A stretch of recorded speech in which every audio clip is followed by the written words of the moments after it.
I've heard stories or rumors that the territory promoters, at some point or another, were wanting to kill Vince or have him killed.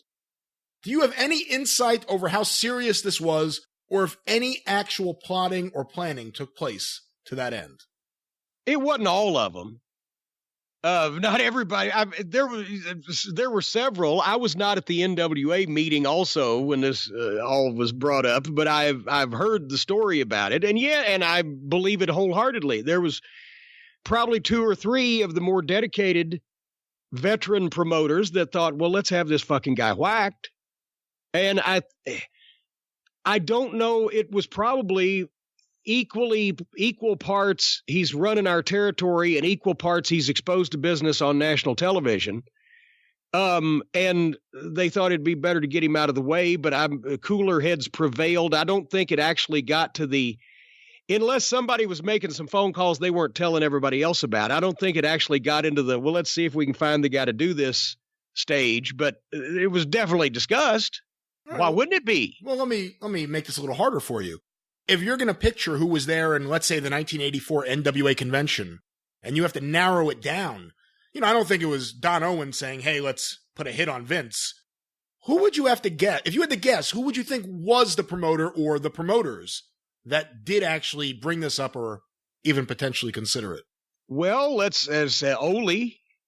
I'm sure the thought crossed Ole's mind because Barnett was out of Georgia. Barnett had already gone to work for Vince at that point. Ole had pushed Barnett out. Yeah. Bill Watts was not an NWA member at the time, although depending on the current status at that point of his religiosity, I could have seen him saying something like that. And he would have been there because I guess part of the story is that Jim Ross has claimed that he heard this conversation when he was in a bathroom stall, correct? I think so. As a matter of fact, now that you mention it, yes. And once again, like an old time promoter like Fred Ward in Columbus, Georgia, or somebody like that, I could have seen the Sheik if he had still been around then, but that was a little bit after his time. But the Sheik would have brought something like that up. What about Geigel? Geigel.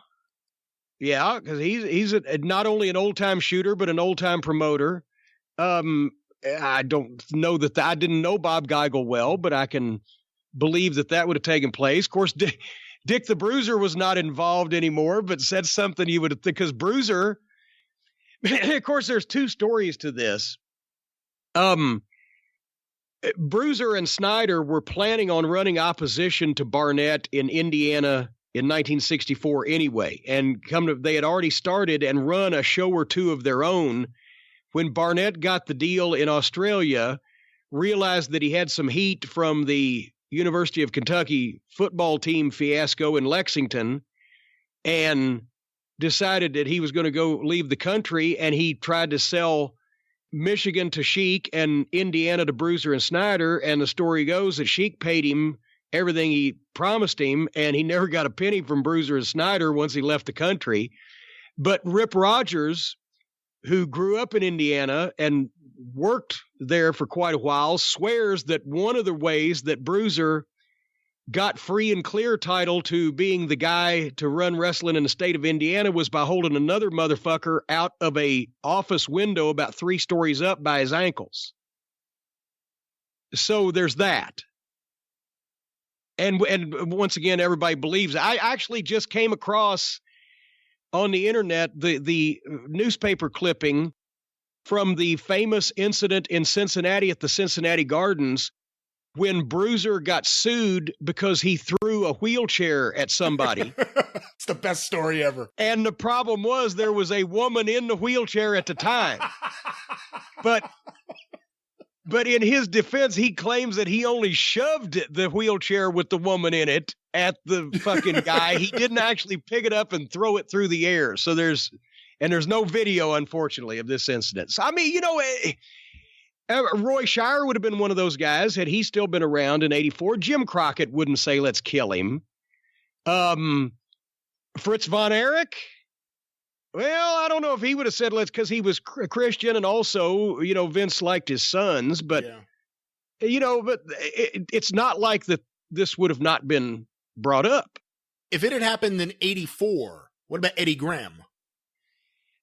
You know, that's why I was going to say, would Eddie Graham, would he have had the old, see, Eddie and Vince always had a good relationship because Eddie and Vince Sr. always had a good relationship. So Eddie Graham being an old time promoter, if it had been some schlub, would have probably been the first one in line to fucking plug him. But because it was Vince, yeah, if you noted, there was always, I mean, Vince Sr. had a summer or a winter home in Florida, and now Vince does also. He's like a $13 million mansion. He used to spend a week there a year. Willie Gilzenberg, all the Northeastern old guard used to have summer places in Florida. They did co-promotions. Remember, the first NWA versus WWF title matches were promoted in Florida by Eddie Graham. It was the offices were intertwined to the point where sometimes if you go back and look at some of the newspaper ads for the matches from the 70s, some of the Florida towns and some of the WWF Northeastern towns used the same layout and design of their newspaper ads. And of course, in New York, Los Angeles Wrestling and Florida Wrestling aired on Channel 41 Spanish International Television, and I believe the only reason that happened was Vince actually gave permission for that to be aired in New York. Yeah, so, you know, Eddie Graham might have wanted to do that to anybody else, but probably not Vince Jr. Although in 1984, Eddie's hitting the bottle again. His business is starting to really get hit. Dusty leaves and takes his entire crew with him.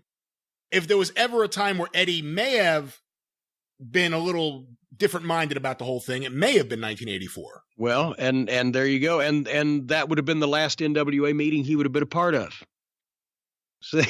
Well, Jim, a second. Anyway, I'll tell you one thing. If it had happened in 1968 instead of 1984, we wouldn't be talking about Vince McMahon right now because somebody would have got him.